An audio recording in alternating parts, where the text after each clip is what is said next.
Jours, je ne sais plus, il y a 3-4 jours, on était dans le sud de la France, et j'ai entendu, et il m'a dit, tu vas parler de la famille. Donc du coup, ça a changé tous mes plans, parce que moi j'avais commencé à faire une prédication, à travailler sur le retour de Jésus, et mieux vaut plaire à Dieu qu'aux hommes, et mieux vaut suivre ce que le Saint-Esprit te dit. Et j'avais demandé un petit signe. Et c'est un frère qui a dit tout à l'heure, on est en famille. Et comme si le Saint-Esprit me disait, tu vois, je veux que tu parles de la famille, parce que c'est ça qui est important. Amen, soyez bénis. Donc on va parler de la famille. Aujourd'hui, nous sommes le samedi 3 décembre 2022. Nous rendons grâce au Seigneur, car nous sommes dans une nouvelle salle, une salle d'église, où derrière moi, on voit Jésus-Christ est le chemin, la vérité et la vie. Il est l'unique vérité. Et aujourd'hui, pourquoi parler de la famille? Parce que nous sommes dans les derniers temps de la fin et que c'est un thème qui est très important. Quelle famille tu as aujourd'hui? Je parle bien sûr de l'importance de la famille spirituelle.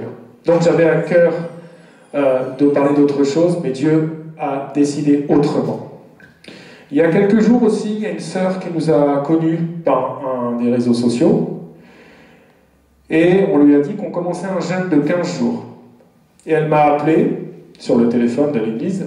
Elle m'a dit, j'aimerais jeûner, mais ma famille ne l'accepte pas. C'est compliqué de jeûner, de prier, d'adorer le Seigneur quand les autres ne veulent pas et que tu vis avec eux physiquement.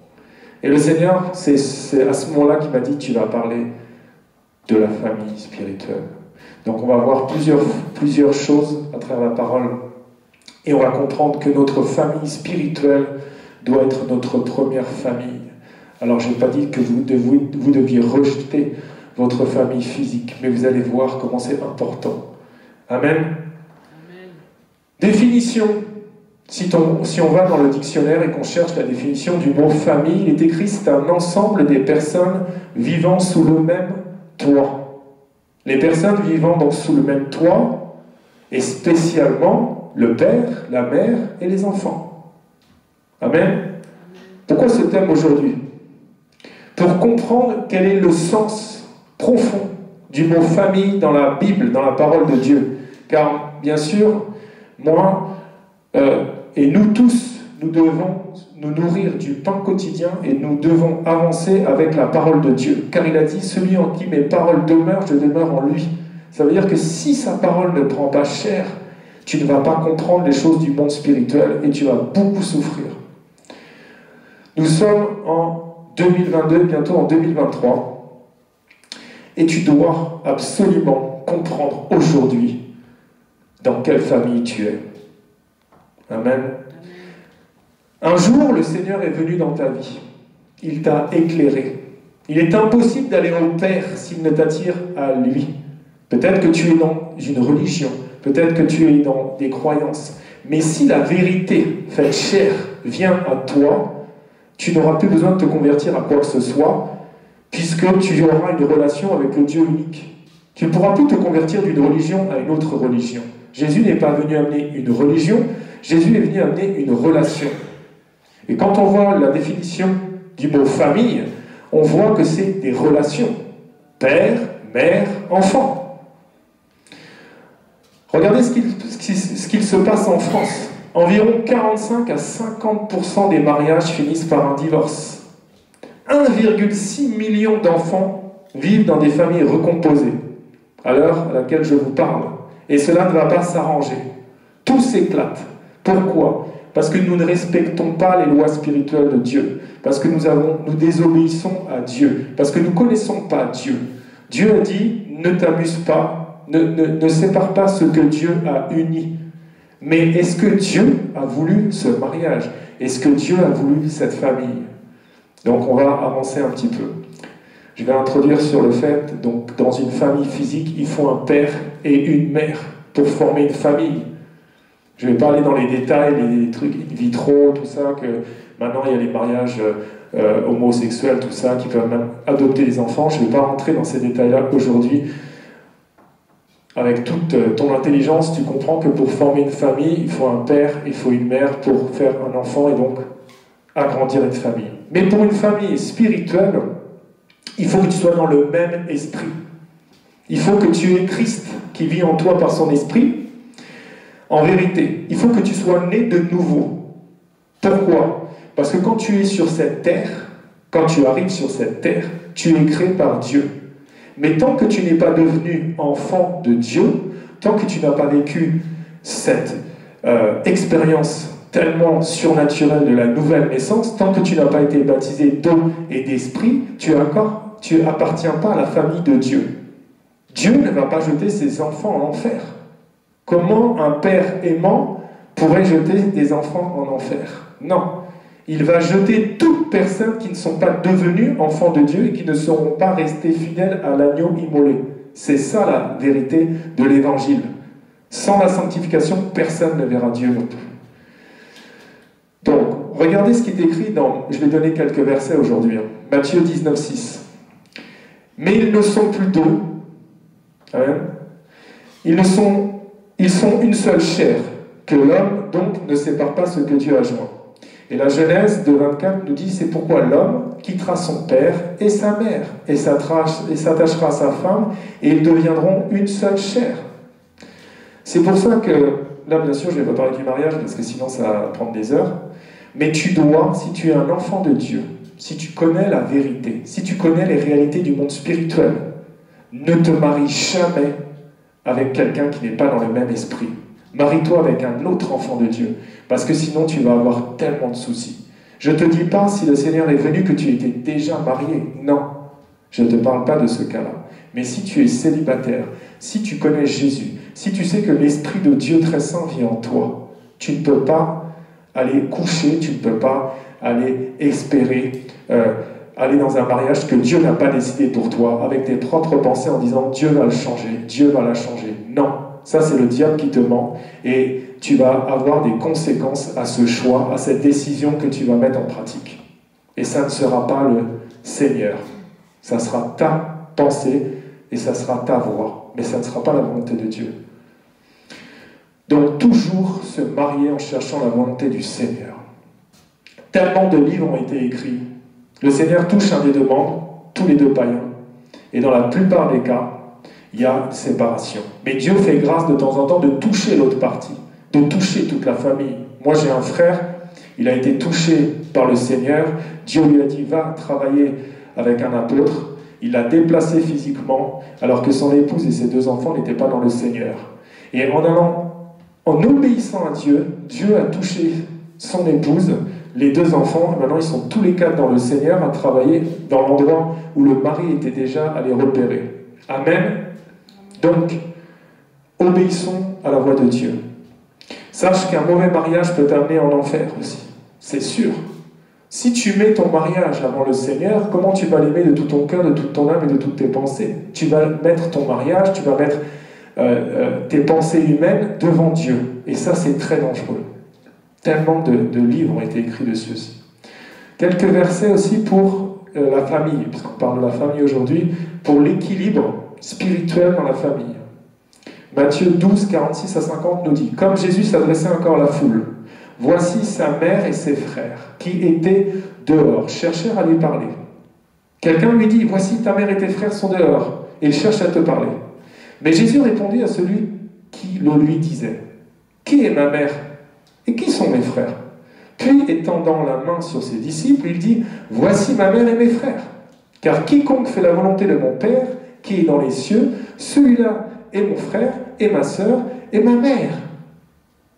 Imaginez quand même, Marie a dû changer Jésus, des couches, des langes, elle lui a donné peut-être le sein, toutes ces choses-là, elle s'est occupée de lui. Mais regarde comment il réagit quand on lui dit à sa mère, il est en train d'expliquer, ma famille, ce sont ceux qui font la volonté de mon Père. Mon frère, ma sœur, tu dois mettre absolument tes frères et tes sœurs en Christ avant toute chose. Parce que c'est ça qui va te faire avancer vers le royaume des cieux. Et ne t'inquiète pas pour ta famille physique, car si Dieu t'a choisi, tu es le Moïse de ta famille. Et en allant vers Dieu, en allant avec cette force, Dieu va ramener aussi ta famille petit à petit. C'est obligé. Luc 8, 21 dit, mais il répondit, ma mère et mes frères, ce sont ceux qui écoutent la parole de Dieu et qui la mettent en pratique. Beaucoup de gens écoutent la parole de Dieu, mais ne la mettent pas en pratique. Parce que ce n'est pas facile de mettre la parole de Dieu en pratique chaque jour. Quelle est ta famille aujourd'hui? Aujourd'hui, on a des sœurs qui ont fait 8 heures de route pour venir nous voir. Mais pas pour venir nous voir, pour venir écouter la parole de Dieu. Mais est-ce que ces sœurs auraient fait la même chose peut-être pour voir des gens de leur famille physique? On ne sait pas. En tout cas, moi, personnellement, les choses de Dieu m'intéressent plus, beaucoup plus que les choses du monde. Si tu m'invites à faire 1000 bornes pour aller en boîte de nuit, c'est clair, je vais te dire non. Si tu m'invites pour aller écouter la parole de Dieu, pour aller prêcher, pour aller prier pour des malades, même si c'est à 10 000 km, oui, là je vais te dire oui, ça m'intéresse. Donc aujourd'hui, qu'est-ce qui est dans ton cœur? Moi j'imagine Marie, la pauvre Marie, combien de fois elle s'est fait, comment dire, Jésus avait bien sûr du respect, hein, mais elle ne comprenait pas, elle ne pouvait pas comprendre. Quand il avait 12 ans, imaginez, vous perdez votre enfant pendant 3 jours, vous le cherchez. Et lui, regarde comment il répond à sa mère. Mais tu sais pas que je dois m'occuper des affaires de mon père? Mais c'est violent quand même. Tu dis ça à ta mère. Les noces de Cana. Qu'y a-t-il entre toi, femme, et moi? Tu parlerais comme ça à ta mère? Non. Donc comprends que spirituellement, Dieu vit en nous maintenant. Et tu dois comprendre que tu n'es plus dans le même esprit que les gens du monde. Si Jésus est notre exemple, il est Rabbi, Rabouni, notre maître, mais regarde comment... Alors je ne te dis pas de parler comme ça à ta maman, surtout fais attention. Mais regarde comment Jésus a répondu à sa mère. Moi je me mets... Et d'ailleurs c'est marqué dans la parole, hein, elle gardait ça sur son cœur. Tu perds, tu te fais du souci pendant 3 jours, tu te cherches partout, tu retournes au temple, tu vois ton fils qui est là. Et ils sont en panique. Joseph et Marie disent, mais qu'est-ce que tu nous as fait, Jésus? Il dit, mais tu sais pas que je dois m'occuper tu sais pourquoi je suis là? Et elle a été choquée dans son cœur. C'est marqué dans la parole.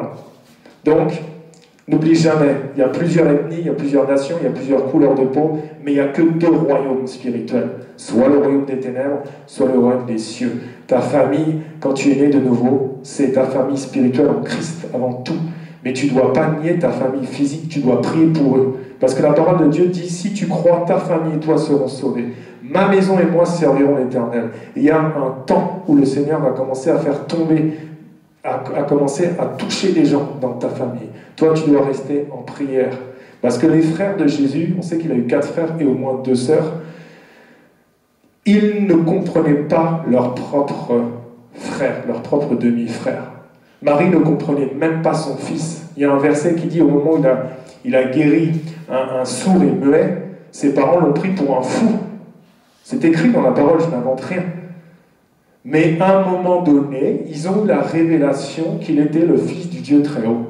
Et c'est la même Marie qui était dans cette salle haute et qui attendait le Saint-Esprit avec les apôtres. Amen. Donc ta famille, c'est tellement important. Le mot famille est tellement fort. Le Seigneur est donc clair avec la famille. Lorsque tu as été touché par la grâce de Dieu, ne retourne pas en arrière. Je vais te parler un peu d'Abraham. Je ne sais pas pourquoi le Saint-Esprit me dit de parler d'Abraham. Abraham était dans sa famille. Il a dit, quitte ta patrie. C'est violent quand même. Imagine aujourd'hui, le Seigneur te dit, quitte ta famille. Mais c'est pas facile. Abraham a obéi. Mais il y avait Lot qui était encore là en train de traîner un peu. Et il fallait... Dieu a créé une circonstance pour séparer Lot d'Abraham. Mais est-ce que ça a fait qu'Abraham a détesté Lot? Non. Lot était toujours dans le monde. Il était dans les plaisirs du monde. Il était perdu. Mais qu'est-ce qu'a fait Abraham? Il a intercédé pour Lot. Et toi, aujourd'hui, tu dois aussi intercéder pour ta famille. Tu dois intercéder pour tes enfants, pour tes frères, pour tes parents, pour tes cousins, pour tes oncles. Parce que c'est par toi que le Seigneur va les toucher. Et tu seras un témoignage dans ta propre famille, parce que tu auras mené le bon combat de la prière. Amen. Matthieu 10, 34, 36. Regardez des versets qui font un peu, qui nous secouent un peu. Ne croyez pas que je sois venu apporter la paix sur la terre. Je ne suis pas venu apporter la paix, mais l'épée. Car je suis venu mettre la division entre l'homme et son père, entre la fille et sa mère, entre la belle-fille et sa belle-mère. Et l'homme aura pour ennemi les gens de sa maison. Amen. C'est Jésus qui nous dit ça. Il dit, je suis le prince de la paix. Je vous donne la paix. Je ne donne pas comme le monde s'est donné. Et quand tu lis ça, tu dis, mais Seigneur, tu dis que tu n'es pas venu amener la division, tout ça, tu amènes l'épée, tout ça. Moi, je me rappelle, quand j'avais lu ça après ma conversion, j'avais dit, mais c'est violent quand même. Mais je l'ai vécu avec des gens de ma propre maison, avec des gens de ma famille. Mais ce n'est pas eux. Ils sont victimisés. Ils sont, pardon, victimes. Ce sont les victimes de l'ennemi de nos âmes. Ce ne sont pas eux. Ce sont des esprits méchants qui se servent des gens proches de toi pour essayer de t'atteindre. Quelle est ta famille aujourd'hui? Combien de frères, combien de sœurs nous appellent dans cette église Yahweh Shammah? Combien on a de témoignages de personnes qui sont dans des situations tellement compliquées dans leur mariage, tellement compliquées avec leurs enfants, tellement compliquées avec leurs parents. Parce que la parole est vérité. Ce qui est écrit, ça arrive tous les jours. On a vu dans la définition, sous le même toit. C'est ça une famille, tu vis sous le même toit. Ça c'est physique. Mais sous quel toit spirituel tu es aujourd'hui? Est-ce que tu peux jeûner? Est-ce que tu peux prier? Est-ce que tu peux adorer le Seigneur? Est-ce que tu peux méditer la parole? Est-ce que tu peux vivre ta communion avec le Seigneur sous le toit physique, là où tu vis, et donc sous le toit spirituel? Parce que tu dois chercher à être dans le même esprit, tu dois prier. Parce que si la lumière du monde vient en toi, les ténèbres qui sont autour de toi doivent fléchir les genoux pour que la lumière envahisse toute ta maisonnée, tout ton toit en fait. C'est obligatoire. Là où Jésus se déplaçait, les ténèbres ne supportaient pas. Il ne se mélange pas, le Seigneur. C'est pour ça que tu déranges. Tu déranges. Tu déranges quand tu pries, tu déranges quand tu adores, tu déranges quand tu jeûnes, tu déranges des gens proches de toi. Et nous, le Seigneur nous le dit, Jean 15, 18, « Si le monde vous hait, sachez qu'il m'a haï avant vous. » Donc si on te hait, dis gloire à Dieu. Gloire à Dieu. Jésus a été haï, on me hait, c'est bon signe. Je suis dans le bon clan, je suis dans le bon camp, je suis dans le bon royaume, je suis dans la bonne famille, la famille de Dieu. Amen. Heureux, heureux, soyez heureux. Matthieu 5, 10, 12. Heureux ceux qui sont persécutés pour la justice, car le royaume des cieux est à eux. Amen. Le royaume des cieux est à vous parce que vous êtes persécutés. Heureux serez-vous lorsqu'on vous outragera, qu'on vous persécutera et qu'on dira faussement de vous toutes sortes de mal à cause de moi. Toutes personnes qui sont là, toutes personnes qui nous voient sur les réseaux, si tu es un enfant de Dieu, et si tu me dis qu'on t'a jamais persécuté à cause du témoignage de Jésus, moi je te dis, il y a un problème. Verset 12. Réjouissez-vous et soyez dans l'allégresse, parce que votre récompense sera grande dans les cieux. Car c'est ainsi qu'on a persécuté les prophètes qui ont été avant vous. Tu es dans une famille spirituelle, tu n'appartiens plus à ce monde, ton esprit n'est déjà plus là, mais tu déranges les familles de ce monde. C'est normal. Prie pour eux. Vous savez, suivre le Christ, ça demande des sacrifices énormes. Comprendre la réalité de la vérité biblique, pardon. Et ton ADN, quand le Seigneur est venu, a changé, a été modifié par le sang de Christ. Oui, même ton ADN a changé spirituellement. Tu n'es plus le même homme, tu n'es plus la même femme, tu es une nouvelle créature. Ton ADN spirituel n'est plus le même. Tu es un nouveau frère, un grand frère qui s'appelle Jésus-Christ de Nazareth. Amen. Donc tu dois suivre l'exemple d'Abraham pour suivre le Seigneur parfois. Et ce n'est pas facile. Ce n'est pas facile. Quand le Seigneur vient dans ta vie et que tu es le seul converti en Christ, que tu es le seul né de nouveau, que tu es le seul enfant de Dieu, tu voyais peut-être ta famille comme toi. Mais le problème, c'est qu'ils ne vont plus te voir comme eux. Et tu vas comprendre quelque chose. Ézéchiel, regarde ce qui est écrit. Ézéchiel 12:2. Fils de l'homme, tu habites au milieu d'une famille de rebelles qui ont des yeux pour voir et qui ne voient point, des oreilles pour entendre et qui n'entendent point, car c'est une famille de rebelles. Qu'est-ce qu'il veut dire le Seigneur là? Ce sont des rebelles à la parole de Dieu. Ce sont des rebelles à la vérité. C'est pour ça qu'il a dit « Heureux ceux qui ont des yeux pour voir, heureux ceux qui ont des oreilles pour entendre. » Mais il ne parle pas de tes oreilles physiques. La Bible est spirituelle. Il parle de tes yeux spirituels. Il parle de tes oreilles spirituelles.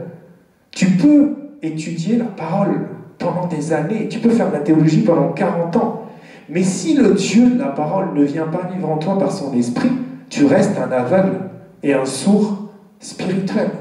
Tu ne peux pas comprendre les profondeurs de la parole. Tu ne peux pas comprendre que ton nom va guérir des gens. Tu ne peux pas comprendre que tu as l'autorité pour ressusciter les morts. Tu ne peux pas comprendre que le Créateur qui vit en toi par son esprit te permet de dire à cette tempête de se calmer. Tu ne peux pas comprendre cela parce que tu n'as pas été révélé par l'Esprit de Dieu et tu es encore un rebelle par rapport au royaume des cieux. Amen. Vous me suivez? Amen. Donc, notre famille, comme a dit notre frère, on est en famille. Amen. Parce que c'est notre famille. C'est clair. Là où 2 ou 3 sont rassemblés en son nom, il est là au milieu de nous. Et une famille spirituelle ancrée dans ces derniers temps de la fin. Parce que c'est ça qui va faire ton passeport pour aller au ciel. Cherche le ciel avant toute chose. Cherchez les choses du haut des cieux, mes frères, mes sœurs. Les temps sont mauvais aujourd'hui. Les temps sont devenus tellement compliqués, tellement mauvais. Accroche-toi et persévère dans une famille en Christ, dans une famille ancrée dans les racines de la parole de Dieu. C'est tellement important.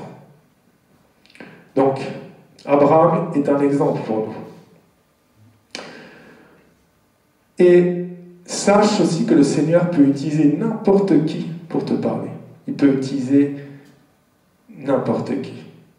Hébreux 11:7 dit « C'est par la foi que Noé, divinement averti des choses qu'on ne voyait pas encore, et saisi d'une crainte respectueuse, construit une arche. » On parlait d'arche d'ailleurs tout à l'heure. « Pour sauver sa famille. C'est par elle qu'il condamna le monde et devint héritier de la justice qui s'obtient par la foi. » Amen. Noé a été divinement averti. Toi, tu sais, l'Esprit de Dieu vit en toi. Donc tu sais que Jésus revient bientôt. Tu sais que si les gens qui ne sont pas nés de nouveau vont aller en enfer pour toujours, que tout ce qui est réincarnation, tout ça n'existe pas, que tu ne peux pas être sauvé par tes propres œuvres, tu le sais. Donc toi, tu dois prier. Comment tu vas construire l'arche pour sauver ta famille aujourd'hui? Dans le jeûne, dans la prière. Dans le jeûne, dans la prière, et dans le jeûne, et dans la prière. C'est Dieu qui sauve, c'est pas toi. Donc, fais bouger le trône de Dieu avec tes prières, avec ta compassion, avec ton cœur. Tu dis, Seigneur, va visiter ma famille. Parce que toi, tu ne pourras pas les sauver. Tu les as évangélisés 1 heure, 10 heures, 100 heures, 10 000 heures. Mais si le Seigneur ne touche pas, ça ne sert à rien. Parce que s'il ne bâtit pas, nous bâtissons en vain. Et on ne peut pas forcer nos familles. On a tous fait l'erreur, non? Moi, le premier. Hein. Moi, j'avais un restaurant. Je me suis même, ça va vous faire rigoler, mon maître d'hôtel, je lui parlais, 8 heures de Jésus par jour. Le pauvre, il travaillait, et moi, je le saoulais. Même un jour, je l'ai tellement saoulé que je l'ai pris. Bon, je ne l'ai pas agressé, hein, mais j'ai pris comme ça. J'ai dit, mais parlez en langue, parlez en langue. Il a commencé à faire tellement que je le saoulais. Ça ne sert à rien. Tu dois avoir la sagesse, l'intelligence, et comprendre que le temps de Dieu n'est pas ton temps. Donc, ne force pas ta famille à aller vers le Seigneur, parce que tu vas tous les éloigner de Dieu, ça va te faire l'effet contraire. Tu ne peux pas. Seul Dieu touche. Il ne partage pas sa gloire. C'est lui qui va faire croître. Toi, tu as planté, tu as arrosé. Ne plante pas trop, n'arrose pas trop non plus. Fais ce que tu as à faire avec la sagesse. Amen. Nos familles physiques nous connaissent. Mais le monde spirituel te connaît encore plus que ta famille physique. Donc sache que si tu es combattu, mais c'est normal. Un chrétien qui n'est pas combattu, mais ce n'est pas un chrétien. Là, on est venu avec des membres de l'église aujourd'hui, c'est la première fois qu'on est dans cette salle, et je discutais un petit peu avec la personne qui s'occupe de la salle, et je lui expliquais un peu tout ce qu'on avait vécu ces derniers jours, et il me disait, ben, c'est normal, non? T'es chrétien? Ok, c'est vrai, c'est normal. Amen, je continue. Acte 7, 13. Et la seconde fois, Joseph fut reconnu par ses frères, et Pharaon sut de quelle famille il était.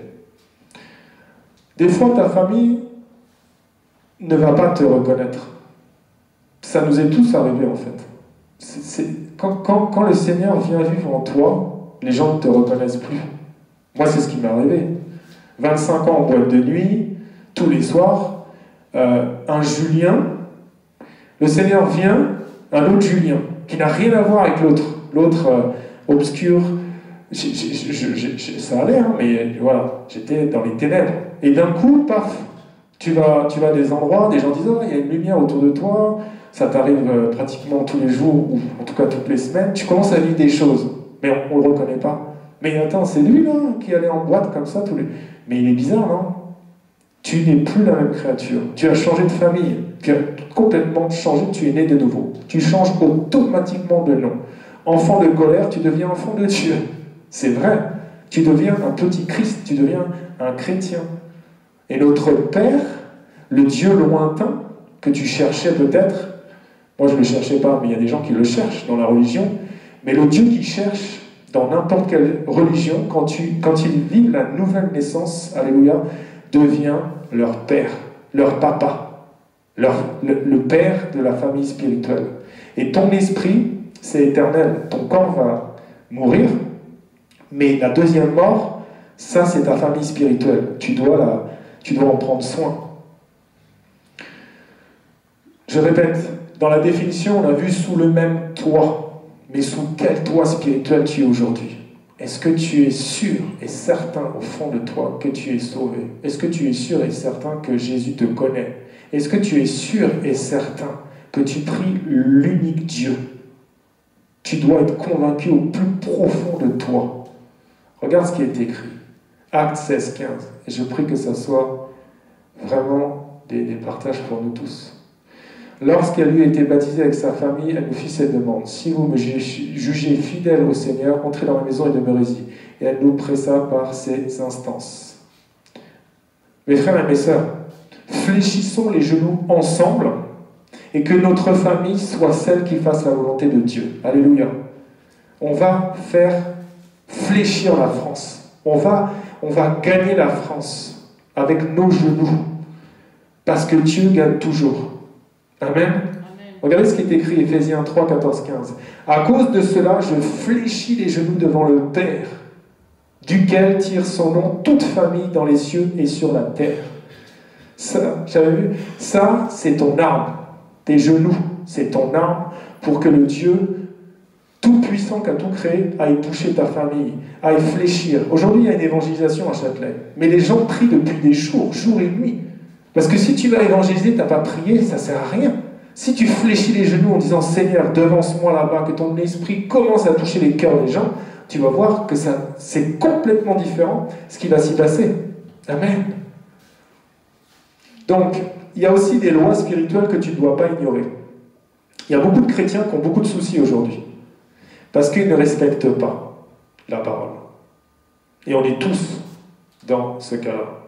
Exode 20:12 dit « Honore ton père et ta mère, afin que tes jours se prolongent dans le pays que l'Éternel ton Dieu te donne. » Peut-être tes parents ne connaissent pas le Seigneur. Peut-être tes parents sont dans la sorcellerie. Peut-être tes parents t'ont vendu, et le plus souvent inconsciemment. Mais toi, tu dois continuer à les honorer. Tu dois continuer à les aimer. Tu dois prier pour eux. Parce que si tu ne fais pas ça, tu désobéis à la loi de Dieu, et tu te dis « Mais je suis enfant de Dieu, mais pourquoi j'ai tant de problèmes ?» Parce que tu as désobéi à la parole de Dieu. Et c'est des choses qui ne sont pas faciles à mettre en pratique. Mais regarde, je vais encore plus loin avec le Seigneur. Matthieu 15, 4. Car Dieu a dit, honore ton père et ta mère. Et celui qui maudira son père ou sa mère sera puni de mort. Combien d'enfants nous sommes? Combien de témoignages j'ai lu là-dessus? ou par une révélation d'un prophète, d'un homme de Dieu, la personne apprend, ah oui, mais ta mère t'a vendu, ta mère est féticheuse, ton père c'est un marabout, et toi en fait t'as la haine, t'as la colère qui prend ton cœur, et tu dis non, tous ces problèmes depuis tant d'années à cause d'eux, et tu les maudis, et en fait tu t'amènes une malédiction sur toi. Donc tu dois dire au Saint-Esprit de t'aider à pardonner à ton pire ennemi. Parce que Jésus a dit, pardonne-leur car ils ne savent pas ce qu'ils font. Ils ont juste été instrumentalisés par le diable. Ce sont des victimes, comme toi tu l'as été. Tu n'as jamais fait de mal à personne? Tu n'as jamais dit un mot méchant à quelqu'un? On a tous, à un moment donné, été un instrument du diable. Tous. Regarde le pauvre Pierre, qui dit à Jésus, ah oui, je sais, tu es le Fils de Dieu. Il lui dit, heureux sois-tu, Pierre. Parce que ça, c'est une révélation. Et quelques secondes après, le Seigneur dit, je dois beaucoup souffrir. C'est son travail, le Seigneur est venu pour souffrir, donner son sang et être pendu au bois. Et le même Pierre, quelques peut-être minutes après, dit, ah non, Seigneur, tu ne vas pas mourir. Il dit rien de méchant, mais il va contre la volonté de Dieu. Et Jésus lui dit, arrière de moi, Satan. Donc, moi je te dis que moi j'ai été souvent instrumentalisé dans les mains du diable. Parce qu'une mauvaise pensée, parce qu'une mauvaise parole, parce que oui, nous restons humains. Et nous avons des fois été... Tu ne t'es jamais mis en colère, tu n'as jamais eu de la haine, tu n'as jamais été jaloux, tu n'as jamais été envieux, tu n'as jamais senti l'orgueil dans ton corps. Tous. Le seul à qui ça n'est jamais arrivé, c'est Jésus. C'est le seul qui n'a jamais péché. Mais nous sommes tous pécheurs. Et la bonne nouvelle, c'est que le Seigneur a dit, il est venu pour ceux qui se reconnaissent pécheurs, pas pour ceux qui se croient justes. Moi, je me sens un gros pécheur. Plus je connais Dieu, et plus je me sens pécheur devant lui.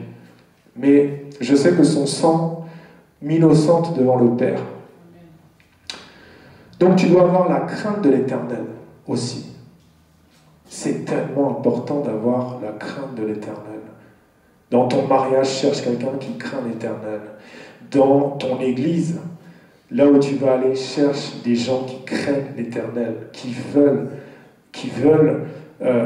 servir Dieu, pas qui veulent se servir de Dieu. Les gens se servent tellement de Dieu dans leurs prières. Et nous tous, des fois, on prie que pour nous. On ne pense même pas aux âmes qui se perdent tout le temps. Et Dieu sonde le cœur et les reins. Amen. Psaume 103:13, comme un père a compassion de ses enfants, l'Éternel a compassion de ceux qui le craignent. Tu dois travailler. Il est écrit, je crois, dans Proverbe, le début de la sagesse, c'est la crainte de l'Éternel. Donc tu dois craindre l'Éternel. Amen. Maintenant, juste quelques petites lois spirituelles par rapport aux familles. Éphésiens 5, 22-30, regardez tout ce qui est écrit. Femmes, soyez soumises à vos maris comme au Seigneur, car le mari est le chef de la femme, comme Christ est le chef de l'Église, qui est son corps et dont il est le sauveur. Or, de même que l'Église est soumise à Christ, les femmes aussi doivent l'être à leur mari en toutes choses. Maris, aimez vos femmes comme Christ a aimé l'Église, et s'est livré lui-même pour elle, afin de sanctifier par la parole, après l'avoir purifié par le baptême d'eau, afin de faire paraître devant lui cette Église glorieuse, sans tache, ni ride, ni rien de semblable, mais saint et irrépréhensible. C'est ainsi que les maris doivent aimer leurs femmes, comme leur propre corps. Celui qui aime sa femme s'aime lui-même, car jamais personne n'a haï sa propre chair, mais il la nourrit et en prend soin, comme Christ le fait pour l'Église, parce que nous sommes membres de son corps. Amen. Ici, ce sont des lois spirituelles profondes pour ton couple, pour ton mariage. Combien... Moi, ça m'avait choqué ce témoignage. Il y a un homme de Dieu, je crois qu'ils étaient 300 dans la salle, des pasteurs, des serviteurs du Seigneur. Et il a pris la Bible, comme ça, il l'a mis par terre,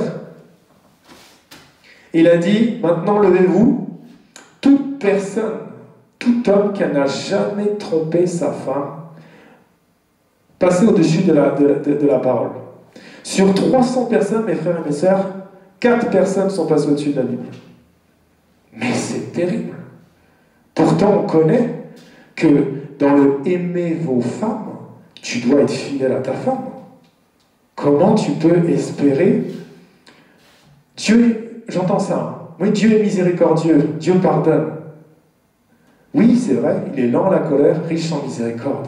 Mais comment tu veux que ta femme te soit soumise si tu la trompes, si tu ne l'aimes pas? Tu casses la loi spirituelle. Et après, il y a des séparations, il y a un dysfonctionnement dans ton couple. Donc, tu ne pourras pas dire, Seigneur, si tu pries, tu ne pourras pas dire, non, Seigneur, qu'est-ce qui se passe? Mais lui, il va te dire, mais lis ma parole. Regarde, tu désobéis, les adultères n'hériteront pas du royaume des cieux. Ça, c'est pour les enfants de Dieu, pour tout le monde. Comment tu peux dire, ben, moi j'ai confessé Jésus, hein, c'est mon Seigneur, mon Sauveur, maintenant il est miséricordieux, moi je peux aller à droite, je peux aller à gauche, je peux faire ci, je peux... Non, non et non. Le Seigneur, il a dit, celui en qui mes paroles demeurent, je demeure en lui. Comment tu peux espérer aller au ciel si tu commences à tromper ton mari tous les 4 matins, tu vas à l'église le dimanche, tu pries, tu adores, tu es là sur la scène, et puis dès le lundi, tu commences à boire et à tromper ton mari et ton épouse.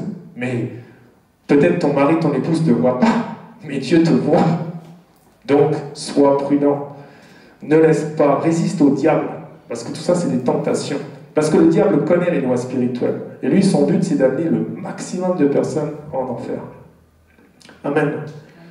Actes 16, 31, 34. Paul et Silas répondirent, « Crois au Seigneur Jésus, et tu seras sauvé, toi et ta famille. » Amen, ça c'est une bonne nouvelle. Crois au Seigneur Jésus. Et tu vas dire, mais Seigneur, mais je crois en toi, mais tous les membres de ma famille ne croient toujours pas en toi. Qu'est-ce qui se passe? Et tu seras sauvé. C'est du futur, toi et ta famille. Laisse le Seigneur faire les choses en son temps. Jésus a attendu 30 ans pour commencer à ministrer. Ne sois pas impatient. Le Seigneur sait exactement qu'est-ce qu'il est en train de faire dans le monde spirituel. S'il les touche maintenant pour que ça fonctionne, enfin, lui, il sait pourquoi il ne le fait pas maintenant. Amen. Et lui annoncèrent la parole du Seigneur, verset 32, ainsi qu'à tous ceux qui étaient dans sa maison. Il les prit avec lui. À cette heure même de la nuit, il lava leurs plaies, et aussitôt il fut baptisé, lui et tous les siens. Et les ayant conduits dans son logement, il leur servit à manger, il se réjouit avec toute sa famille de ce qu'il avait cru en Dieu. Amen. On discutait avec un frère tout à l'heure, justement, qu'il y a des choses extraordinaires qui se passent en ce moment, parce que le Seigneur amène carrément des familles vers lui, des familles entières. Amen. Et ça, c'est une grâce énorme. Je pense à ce témoignage de Lou Béga, Mambo 5. Tout le monde connaît, 3 fois disque d'or. Regardez la grâce qu'il a eue. C'est un gros témoignage. Hein. Le Seigneur va utiliser un homme de Dieu, un serviteur, un pasteur danois, un frère d'Orden, bref. Il l'emmène dans cette famille. Il l'emmène. Et comme Corneille dans la Bible, le Seigneur va toucher toute la famille. Les oncles, les tantes, les cousins, le jardinier. Ils sont tous délivrés d'esprit, ils sont tous baptisés du Saint-Esprit, ils passent par les baptêmes d'eau. C'est un témoignage tellement puissant de ces derniers temps de la fin. Parce que cet homme a été utilisé puissamment et le Seigneur a ramené pas un membre, mais toute la famille. Et le témoignage est fort. Si vous allez regarder la dernière réforme, vous verrez que tout y est si vous avez des yeux spirituels. Parce que Lou Béga, on prie pour lui, il change d'identité, il commence à parler en langue, il est filmé, hein. Il y a son épouse qui est à côté. Et quand il est né de nouveau, quand le Saint-Esprit vient vivre en lui, sa femme, qui va témoigner plus tard, va dire pendant une demi-heure, avant qu'elle reçoive le Saint-Esprit, qu'elle naisse de nouveau, elle ne reconnaissait plus son mari. Elle était là. Mais c'est qui? Mais de quelle secte c'est ce truc-là? Donc, dans ce film, tu as l'explication de la nouvelle naissance, du monde spirituel, et qu'à un moment donné, tant qu'elle n'a pas été touchée, elle ne comprenait même plus son mari. Mais lui, il a une grâce énorme. Sa tante a été délivrée de trucs, de signes, des guérisons. Ils ont tous été baptisés du Saint-Esprit. Et je prie que ce soit notre partage aujourd'hui. Je prie que le Seigneur ait touché nos familles. Il a touché nos quartiers, il a touché nos voisins, au nom de Jésus. Parce que le Seigneur a dit que dans les derniers temps, il va déverser de son esprit. Et l'Esprit de Dieu, le seul qui peut faire tomber les écailles de tortue, le mensonge du diable. Et c'est l'Esprit du Seigneur. L'Esprit du Seigneur est sur moi parce qu'il m'a oint. Donc c'est l'Esprit du Seigneur qui peut te rendre la vue. Tu as peut-être parlé à plusieurs personnes, ils ne te comprennent toujours pas. Mais si l'Esprit de Dieu vient, ils vont dire « Ah ouais, ok, tu es un enfant de Dieu, moi aussi. » Il n'y a que lui qui peut faire ça. Amen. Acte 18:8, cependant Crispus, le chef de la synagogue, crut au Seigneur avec toute sa famille. Vous voyez ? Et plusieurs Corinthiens qui avaient entendu Paul crurent aussi et furent baptisés. Il y a croire et croire. C'est bien de croire que Jésus est passé à la croix. C'est bien de croire que Jésus a transformé de l'eau en vin. Mais est-ce que tu crois ça avec tes pensées humaines ou est-ce que tu crois ça avec l'Esprit de Dieu qu'il a mis en toi ? Parce que si l'Esprit de Dieu ne t'explique pas tout ça, il y a même des gens qui disent « Ouais, je pense que Jésus était un magicien, il a transformé, il a fait un petit tour de magie, l'eau en vin. » Donc tu vois bien qu'il y a un souci. Tu crois en des choses, mais tu ne comprends pas la réalité spirituelle qu'il y a derrière. Donc je vais conclure et je vais prier après. Amen. On doit comprendre donc que la volonté de Dieu n'est pas notre volonté. Et ses voies ne sont pas nos voies. Ses pensées ne sont pas nos pensées. Le Seigneur nous fait passer des moments tellement compliqués des fois. Tu pries, il n'y a rien. Tu jeûnes, il n'y a rien. Et lui, qu'est-ce qu'il te regarde, hein? Il voit tout, il sait tout. Est-ce qu'il va continuer à jeûner? Est-ce qu'il va continuer à prier? Tu pries, c'est encore pire. Tu jeûnes pour ta famille, pour tes amis, et c'est encore pire. Tu te fais encore plus rejeter, ils te comprennent encore moins, carrément ils t'insultent. Et lui, il te regarde. Mais parce qu'il veut que tu sois un soldat. Il veut qu'il te prépare cette armée-là. Cette armée des temps de la fin. Il veut voir comment tu vas gêner, comment tu vas prier, comment tu vas résister, comment tu vas persévérer. Parce que l'apôtre Paul a été formé très durement aussi. Imaginez que l'apôtre Paul a dit « J'ai combattu le bon combat de la foi ». Dans une petite phrase, il a utilisé 2 fois le mot « combat ». Amen. Il a souffert. Il avait une écharde. Et le Seigneur lui a dit « Mais ma grâce te suffit ». Donc toi, tu dois comprendre aussi que si tu passes des moments durs, des moments difficiles, des moments où plus tu jeûnes, plus tu pries, plus c'est dur, parce que Dieu t'aime et Dieu veut faire de toi un vrai serviteur, un homme comme Jésus. Jésus, le Fils du Dieu très haut, a prié, jeûné. Regardez à Gethsémani, comment on peut prier d'une manière, imaginez l'intensité de la prière. Est-ce que vous connaissez déjà un homme ou une femme qui vous a dit « Ah, j'ai prié cette nuit et ma sueur s'est transformée en sang ». Ça t'est déjà arrivé, ça? Tu te rends compte l'intensité de la prière pour que des gouttes de sang descendent, que ta sueur se transforme en grumeaux de sang? C'est la prière de supplication. Et il y a des prières comme ça, dans ta destinée, tu dois prier d'une manière comme tu n'as jamais prié de ta vie. Amen. Ésaïe 55, je vais finir. 8-9, car mes pensées ne sont pas vos pensées, et vos voix ne sont pas mes voix, dit l'Éternel.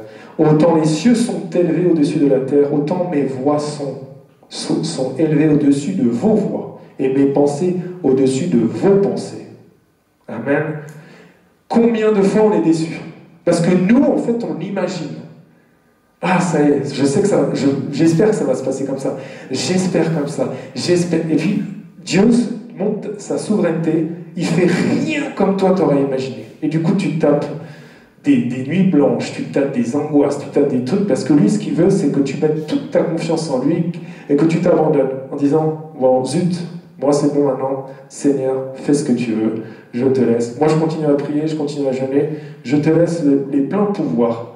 Parce qu'en fait, tu te fatigues à toujours espérer que ça se passe d'une certaine manière et que lui va faire tout l'inverse de ce que toi t'aurais imaginé que ça se passe comment dans ta vie. Il fait toujours ça, le Seigneur.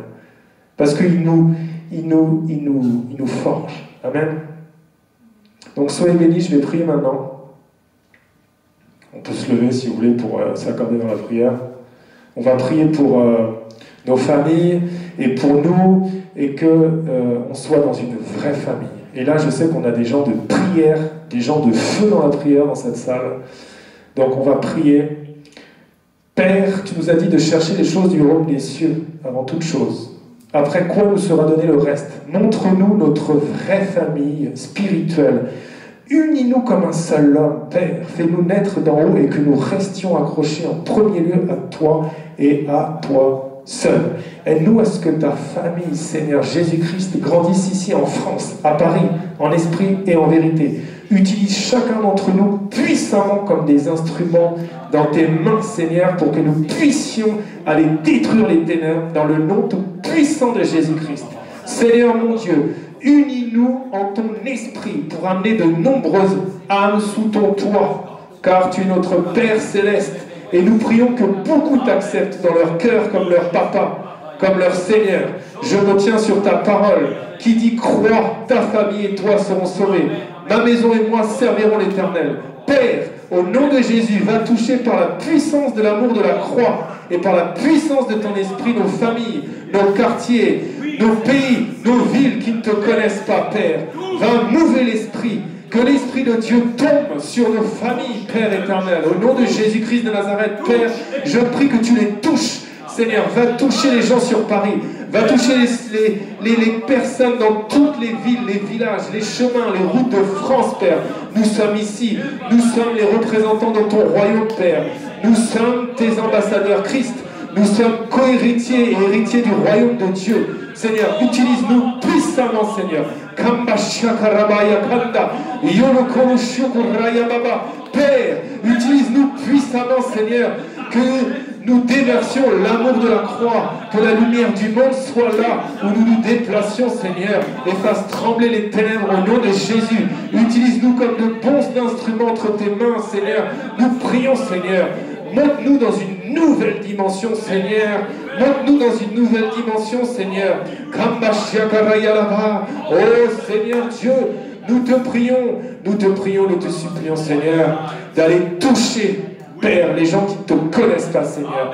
Les gens qui sont sur des lits d'hôpitaux, les gens qui sont dans des prisons, les gens qui sont sur des lits de mort, Seigneur, qui ont quelques minutes à vivre, qu'ils puissent t'accepter, qu'ils puissent avoir cette révélation de la croix et qui disent: je crois en toi, Jésus, je t'accepte maintenant comme mon Seigneur, juste avant qu'ils disparaissent, Seigneur, pour qu'ils puissent être avec toi pour les siècles des siècles, Père. Au nom de Jésus, Père, nous t'avons prié, Seigneur, et nous savons que tu nous exauces au nom de Jésus.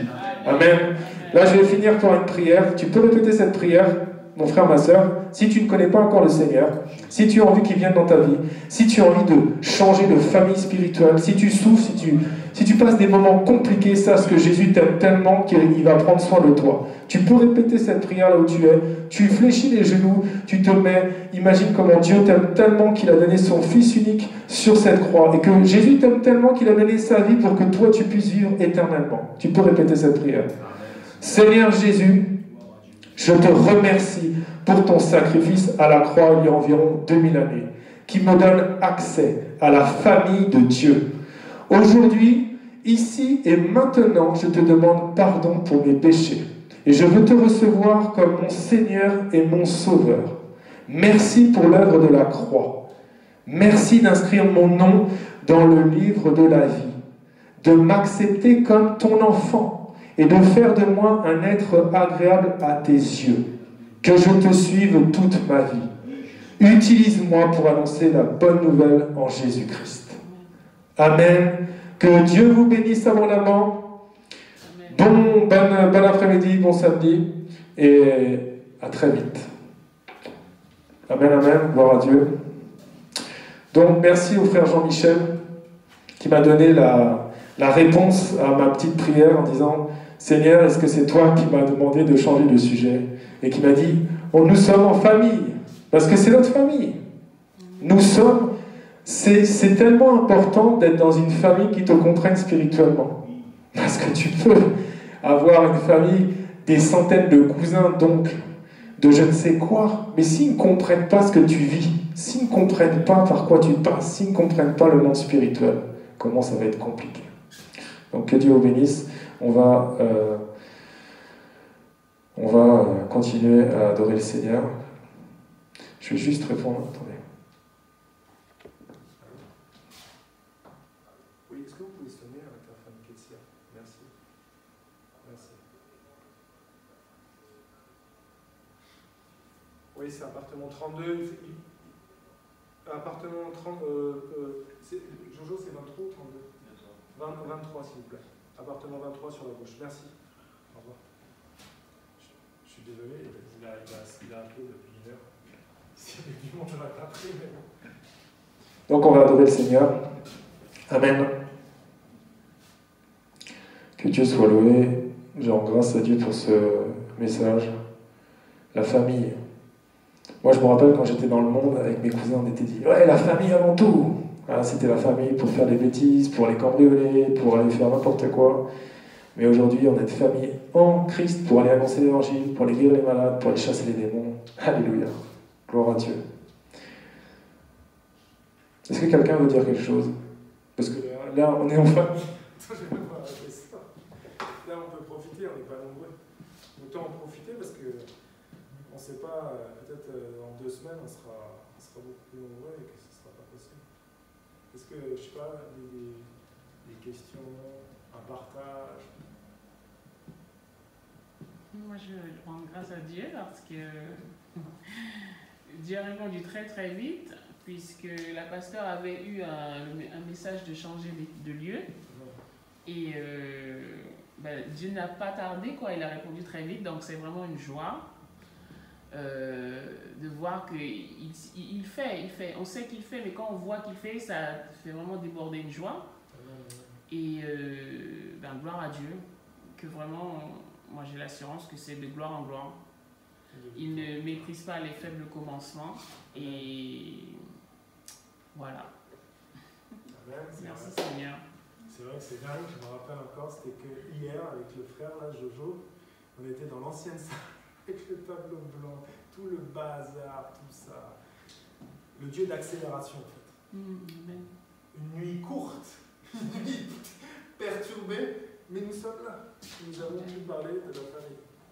Moi je rends vraiment grâce à Dieu aussi pour vous, parce que en fait le Seigneur, par rapport à ce qu'on a vu là, ces voix ne sont pas nos voix. Moi, si le Seigneur m'avait dit il y a 4 mois, tu vois qui dans l'église? C'est pour toi ça. Tu peux couper ça.